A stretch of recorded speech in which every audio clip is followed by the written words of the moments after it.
Dans cette vidéo, on va parler de 5 comportements que beaucoup adoptent sans même s'en rendre compte et qui sabotent littéralement leur croissance. Des habitudes comme la procrastination masquée, la comparaison constante ou encore la peur du jugement, ce sont peut-être des choses que vous faites vous aussi, presque automatiquement, sans penser qu'elles peuvent freiner tout votre potentiel. Alors installez-vous bien, prenez de quoi noter si nécessaire, car comprendre ces mécanismes, c'est déjà commencer à s'en libérer. Voici les 5 habitudes qui sabotent votre croissance personnelle. Premier, l'habitude de la comparaison, se noyer dans le succès des autres. L'une des habitudes les plus sournoises qui freinent la croissance personnelle, c'est la comparaison constante avec les autres. Et aujourd'hui, avec les réseaux sociaux, cette comparaison est devenue presque automatique. On ouvre Instagram, TikTok, YouTube, et on voit des gens qui semblent réussir plus vite, avoir plus d'argent, une vie plus épanouie, un corps parfait ou une entreprise florissante. En quelques secondes, on plonge dans un flot d'images qui nous fait croire qu'on est en retard, qu'on ne fait pas assez, qu'on n'est pas à la hauteur. Ce que beaucoup oublient, c'est que ce qu'on voit en ligne, ce n'est qu'une vitrine, une façade soigneusement choisie, filtrée, embellie. On compare notre réalité entière à une version éditée de la vie des autres. Et à force de le faire, on finit par douter de nous-mêmes, par dévaloriser nos efforts et par perdre de vue notre propre progression. Cette habitude est toxique parce qu'elle vous pousse à sortir de votre chemin pour courir après celui des autres. Au lieu de vous concentrer sur vos objectifs, sur votre rythme, sur votre vision de la réussite, vous essayez inconsciemment de copier un modèle qui n'est même pas adapté à vous. Pour grandir vraiment, il faut apprendre à recentrer son attention, célébrer ses propres petites victoires, reconnaître ses progrès, même s'ils semblent modestes. Chacun avance à son rythme, dans un contexte différent, avec ses propres défis. La croissance, ce n'est pas une course contre les autres, c'est un parcours personnel. Alors, au lieu de vous noyer dans le succès des autres, rappelez-vous que votre histoire est unique. Et c'est justement ça, votre force. Deuxième, l'habitude de la peur, paralysée par l'incertitude. La peur fait partie de l'expérience humaine. C'est une émotion naturelle, une réaction de protection face à l'inconnu ou au danger. Mais lorsqu'elle n'est pas gérée, elle devient un véritable frein à la croissance. Elle paralyse. Elle fait douter. Elle pousse à rester dans sa zone de confort, même quand on sait qu'il faut en sortir pour avancer. Le problème, c'est que la peur déforme la réalité. Elle amplifie les risques, minimise les capacités et projette un futur négatif qui n'existe pas encore.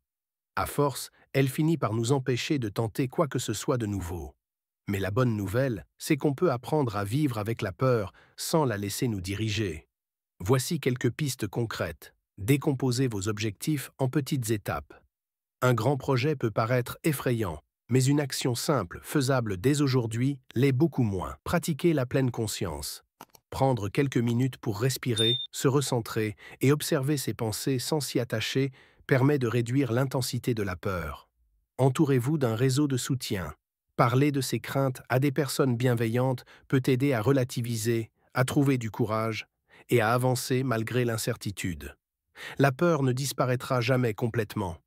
Mais elle n'a pas besoin de disparaître pour que vous puissiez agir. Ce qui compte, ce n'est pas de ne pas avoir peur, c'est de ne pas la laisser décider pour vous. Troisième, l'habitude de trop réfléchir, coincé dans la paralysie de l'analyse. La réflexion est essentielle pour prendre des décisions éclairées, mais quand elle devient excessive, elle se transforme en un véritable piège. Vous avez probablement déjà connu ce moment où, face à un choix, vous commencez à analyser chaque option sous tous ses angles. Vous vous demandez « et si ?» encore et encore, en vous noyant dans des questions sans fin. Et si je fais ça et que ça échoue? Et si je perds du temps ou de l'argent? Et si les autres me jugent? Au lieu de clarifier les choses, cette réflexion continue vous plonge dans un tourbillon de doutes. Vous vous retrouvez à réfléchir tellement longtemps que vous finissez par ne rien faire. Ce phénomène s'appelle la paralysie de l'analyse, et c'est l'un des plus grands ennemis de l'action. Plus vous réfléchissez, plus vous vous éloignez de l'action réelle, et plus vous vous empêchez d'avancer. L'indécision devient une habitude, et sans même vous en rendre compte, vous stagnerez dans un cercle vicieux. L'action est la clé. Vous ne saurez jamais si quelque chose fonctionne tant que vous ne l'avez pas essayé. Et même si vous échouez, vous aurez appris quelque chose de précieux. Quatrième, l'habitude de la procrastination. Remettre à demain ce qui peut être fait aujourd'hui.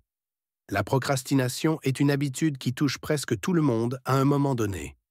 Il est facile de remettre certaines tâches à plus tard, surtout quand elles semblent difficiles, ennuyeuses ou inconfortables. Cependant, chaque petit report s'accumule et finit par devenir un obstacle majeur à la croissance personnelle.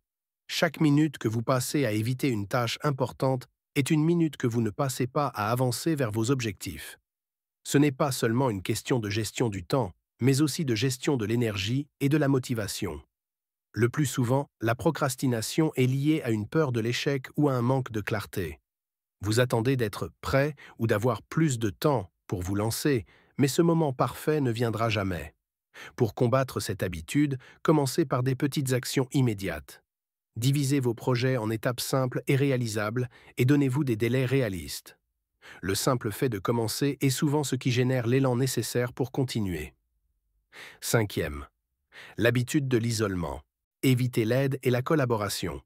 Souvent, dans notre quête de croissance personnelle, nous avons l'impression de devoir tout accomplir seul.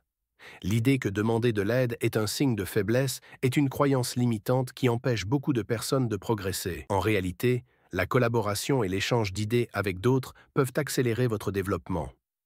L'isolement, en revanche, crée une barrière à la croissance. Il vous prive des opportunités d'apprendre des autres, d'avoir des retours constructifs et de renforcer votre réseau. Au lieu de cela, vous vous enfermez dans vos propres pensées et idées, ce qui peut limiter votre créativité et votre efficacité. Chercher du soutien n'est pas un signe de faiblesse, mais un moyen d'élargir votre perspective.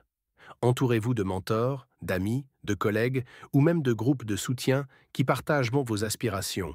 Ils peuvent vous offrir des conseils, des ressources et un environnement propice à votre succès. Conclusion. Adoptez le changement pour la croissance.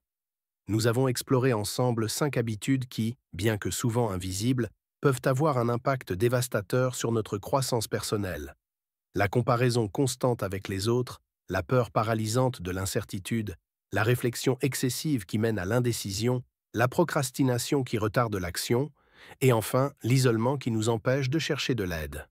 Ces habitudes, prises individuellement, peuvent sembler insignifiantes, mais cumulées, elles deviennent des barrières solides à la réalisation de notre potentiel.